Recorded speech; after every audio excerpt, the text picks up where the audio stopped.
జై శ్రీరామ్. ఓం నమో నారాయణాయ అనే మంత్రం నుండి రా అనే అక్షరాన్ని, ఓం నమశివాయ అనే మంత్రం నుండి మా అనే అక్షరాన్ని తీసుకుంటే రామ అనే మంత్రం ఏర్పడుతుంది. ఈ రామనామం సకల శుభాలను ప్రసాదిస్తుంది. ఈ మంగళకర నామాన్ని ఉచ్చరించే వారి బాధలన్నీ తొలగుతాయి. రాముడు ఎంత అందంగా ఉంది స్వామి.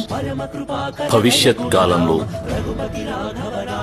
ఈ అద్భుతమైన నామమే ప్రతి ఒక్కరిచే ఉచ్చరించబడుతుంది.